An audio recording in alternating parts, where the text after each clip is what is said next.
afternoon, Suidlanders. How are you? We trust that you are well on this Friday, the 3rd of March 2023. And this is Suidlanders Week in Review. Let's get cracking. We've got a lot to get through. As you know, this program works from Saturday to Friday. We recorded late on a Friday afternoon. I beg your pardon, before the weekend.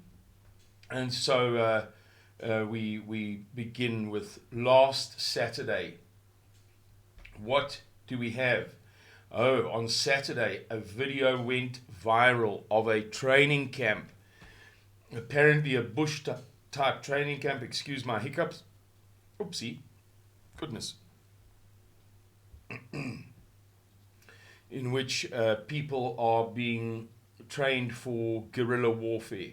It doesn't by any means appear to be an official South African National Defence Force intake camp. It doesn't appear to be foreign. It certainly was South African guys in it. And this, of course, is the sort of thing that confirms what Mr. Miller has been saying for years and years and years, that there have been these ongoing bush training camps in which the African National Congress and the EFF are secretly training people for a war. A very big event. Over last weekend, we heard that Eskom was denying tipping into stage 8 load shedding, which is a manifest fallacy. That is untrue. It did in terms of the numbers. Load shedding works as follows. According to their complicated thing, don't let it be complicated for you. Stage 1 is 1 times 6 divided by 4. Never mind why. Keep it easy. So that would be 6 divided by 4 would be 1.5 hours a day. Similarly, stage 6 or 5 or 4, whatever, is the number of the stage. Call it 6 times 6 is 36 divided by 4. Very, very simple. That's 9 hours a day. And we know that there were times, occasions in late November, December, and January when they were telling us that we were in stage 6, but we were experiencing longer than 9 hours a day of load shedding. It's an absolute fallacy when they deny it. But they confirmed that the revised framework could go up to stage 16. Meaning, now, stage 16, 16 times 6 is 10 sixes are 60, 6 sixes are 36, that's 96, divided by 4 is 48, 24. That's 24 hours a day of load shedding without the grid collapsing. You might say, but that doesn't make any sense. What it would mean is that they shed load, all of us, 24 hours a day, no electricity. But they continued to provide national key points, the government, aluminium smelters, hospitals, and whoever else already at this point does not experience load shedding. And we later learned that, in fact, just that event may endure for 3 full weeks, in which case, ladies and gentlemen, we shall have a very serious crisis in this country. Then we discovered that the US Embassy had issued a prepper warning on load shedding. It's on the US Embassy website. We've done a video about it, urging American citizens in South Africa to take steps to cope with the consequences of severe load shedding ahead of us.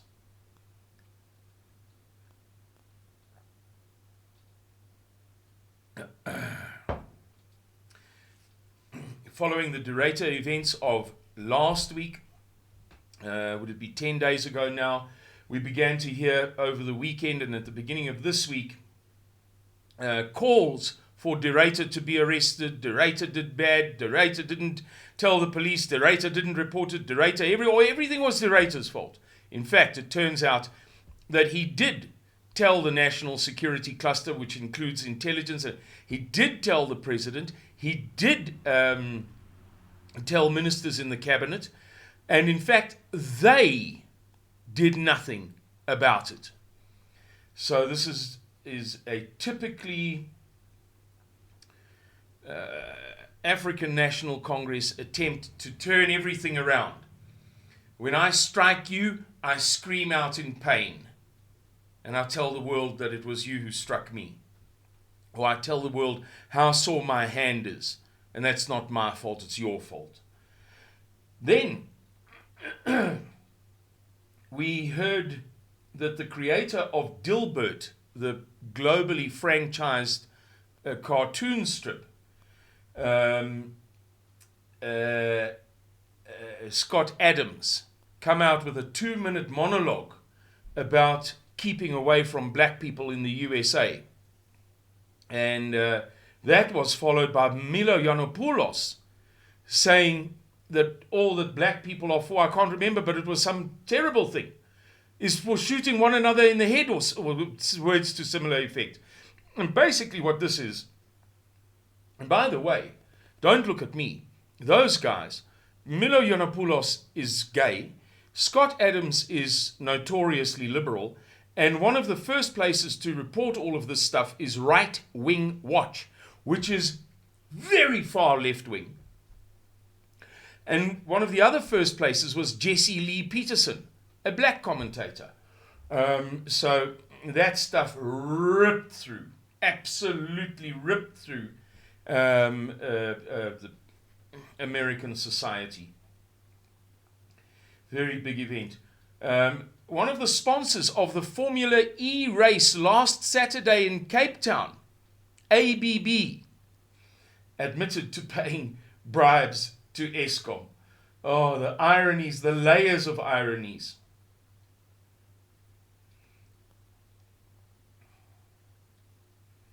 What is next on my list? What can we... Oh, on Monday, from a long article by Dmitry Medvedev in Izvestia, the newspaper Izvestia, on the 27th, I believe that was Monday, was it not? Monday the 27th. It would seem as if they are fully committed to pursuing a nuclear conflict if push comes to shove.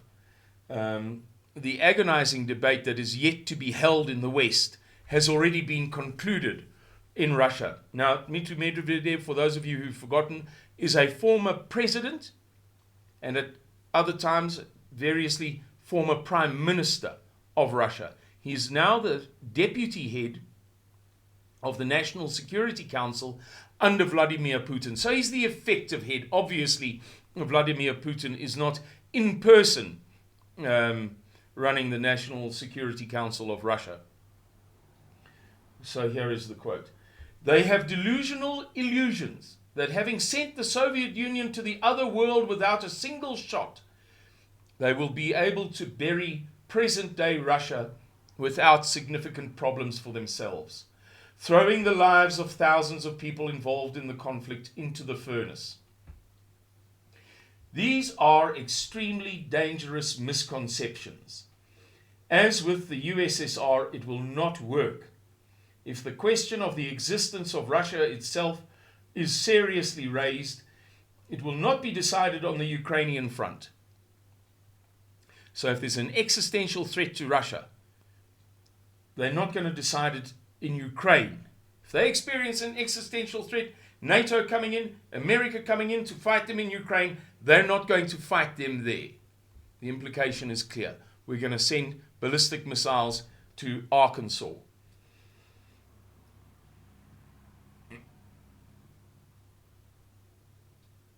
I beg your pardon, I lost my place.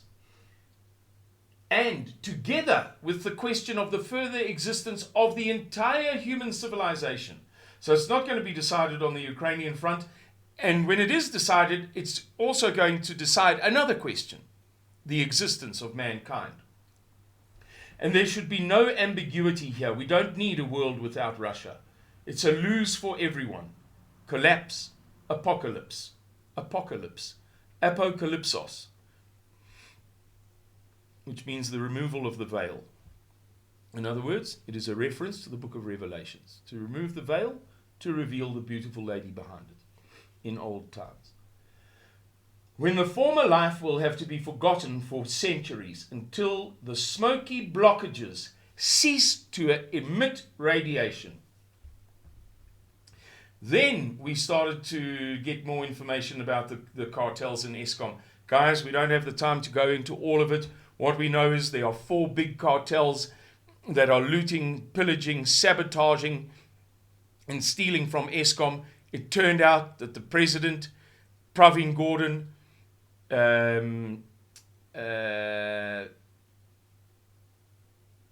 I'm forgetting somebody, a short guy, Gwede Mantashe, and another minister were in fact informed about them.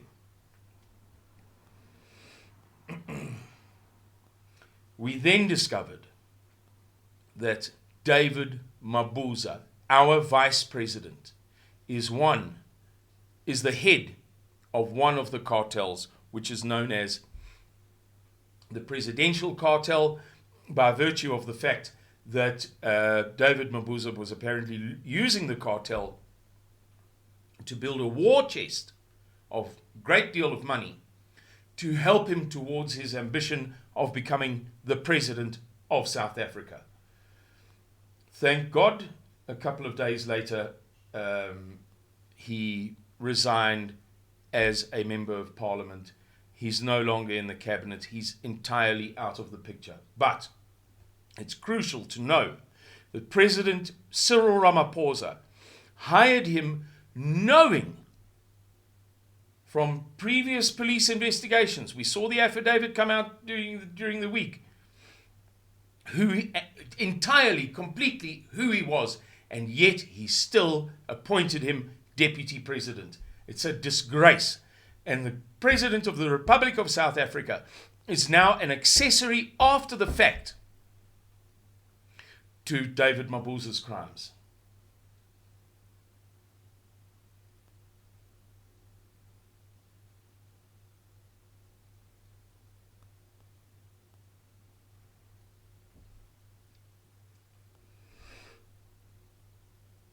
This is something I want to share with you, but it's so sensitive that it might get me into more trouble than it's worth. Not with Suidlanders members taking exception or being offended, or just with the powers that be of the internet. We discovered that the health department has a backlog of over 35,000 tests at forensic laboratories, a significant proportion of which goes back 9 years, over 2,000, 9 years, 3,500, 5 to 8 years, 12,000 practically 1 to 5 years ago. I mean, it's just absolutely shambolic. They can do nothing well. End of story. We discovered that Durban paid 579 million rand for the repair, replacement and maintenance of streetlights in an exercise that should have cost 91 million rand. So somebody scaled 500 million rand just from a streetlights contract.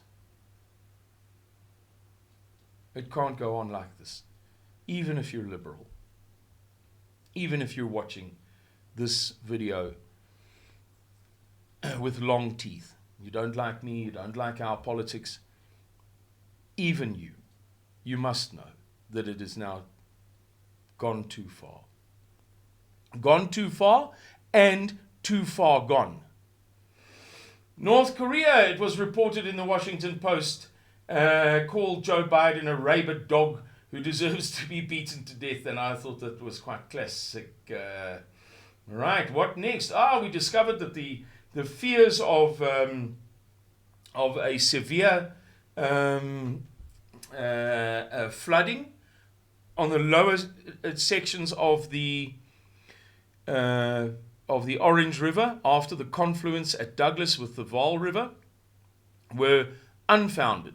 The river did indeed rise very much, but it appears as if it does not possess the potential to wreak the damage that was at one point feared. Nkosazana Dlamini Zuma is now under the disaster management regulations, once again a supremely powerful person in South African governance. ANC MP Maurencia Gillion died during a training workshop, and needless to say, Suidlanders would suggest that that's probably due to global warming and not to any medication she might have taken at the behest of Dr. Nkosazana Dlamini Zuma over the past couple of years. Experts, and many international news media have begun to report in this past week things entitled along these lines. Red alert, South Africa on verge of total civilizational breakdown as electric grid collapses. We discovered that Eskom and NERSA were indeed working on the theoretical possibility of FASA 16, in other words, 24 hours a day. We learned that Woolworths is losing 15 million rand a month due to load shedding. I also learned this week that Anglo-American has lost something like 50 billion rand because of the state of Transnet. Did you know that? Unbelievable.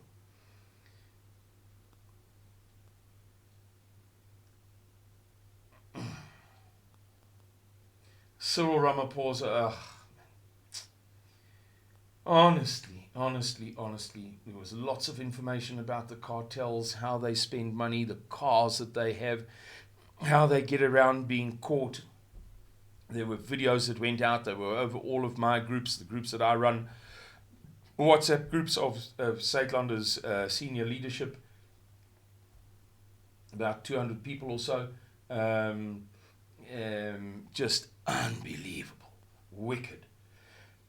And then, of course, out came David Mabuza's, the affidavit pertaining to him that was written by the Mozambican hitman that he employed for many years to kill people, to murder them. Damning, absolutely damning. A affidavit, police affidavit from 2009. Then we learned that Andre de Ruyter had informed Alan Winde, I don't know how you pronounce it, Alan Winde, the Premier of the Western Cape, berei voor, daar lê groot moeilikheid voor met die kragkrisis. And that wasn't a long time ago. It didn't pertain to what the crisis we've had now, roughly November, December, January, February, into March. He was saying, hey, if you think it's bad now, wait and see what's coming. Of course, I reported to you last week that we were grey listed, and lo and behold, we had Magnus Haystack, the very famous economist, come out and give dire warnings for what lies ahead of us. Davie Rood, dire warnings in an interview on Die Groot Breakfast. You can look it up easily enough. Die Groot Breakfast, Davie Rood, frightening stuff. And he gave a presentation a few days prior at the Free Market Foundation. And he hinted darkly at great violence and unrest in this country In other words, they are beginning to say what Mr. Miller has been telling us for 20 years. And Mr. Miller never said it's going to happen the day after tomorrow. He said, this shall be the sequence of events. This is how these things play out. This is how military intelligence and other intelligence people calculate such things. When you have this input, what is the output somewhere down the line? Now, some of the biggest liberals in South Africa are becoming echo chambers of Mr. Gustav Miller. The chairman of Eskom, Mpho Magwana, made a unique request. He asked South Africans to prioritize installing solar on their roofs and use as little of Eskom's products as possible in an interview with Business Day. Apparently, these guys have realized, I mean that I'm not being facetious, that it is very, very, very dire. And experts are now warning businesses, for instance, the intelligence group, a company, it's a business, it specializes in intelligence for businesses. Cushman and Wakefield Broll. Cushman and Wakefield Broll are giving advice on total grid shutdown, which was once unthinkable to them. And this morning we learned that yesterday Jacob Zuma has put in a demand for the entire South Africa. Land restitution, expropriation without compensation, the whole of South Africa must be given back to black people. He's got rocks in his head, the fool. I spent the first 27 years of my life in Natal, and I never met a Bushman or Khoi. But the most prolific and the best Bushman rock art in Southern Africa is in Natal, which means that they were there. That was their place. More than any other place was their place, was Natal. As it was to me then, of course, it was the province of Natal in those days. Where did they go to? It is well known that the Xhosas and then the Zulus, Mulad, killed every last one except those that managed to run away over the Drakensberg, past the Basotho, and towards the Kalahari. It's proof positive. They were chased out lock, stock, and barrel. There are none. I never met one in my entire youth, and I never once heard my dad speak about Bushman and Khoi people. In the old days. They have not been there for a couple of 100 years. They were killed and their land was taken. Honestly, at least the whites had the decency to pay for the land, number one, and in the first deal, which they attempted to do fairly and squarely, they did bring their part twice over.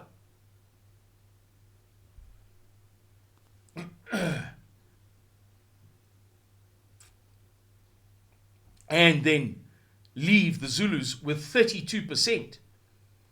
A minimum, excluding townships, excluding private property, excluding just the land in the Zulu Ingonyama Trust is 32% of the province of KwaZulu-Natal. Did you know that? And it always has been. It has never not been.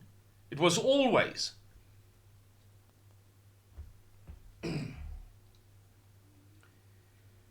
Right. And that's about it, guys. We've got Riol Rump and Rustenburg. We've got more reports. Is South Africa the canary in the coal mine for the West? Coming out on YouTube and in various writings all over the show, in media, on this theme. People from abroad are observing what's happening here, and they're paying a lot of attention to it. Oh, here's a nice story. Dis-Chem lost 5.21 billion rand. So 5,210 million rand. 5,210 million rand has been lost by Dis-Chem since Ivan Saltzman's anti-whites letter. Long may it continue. Suidlanders, now is not the time to take your foot off the pedal. Eendrag maak mag. Don't relent. Don't relent. Not on Spur, not on Engen, not on Dis-Chem, not on Woolworths. Don't relent.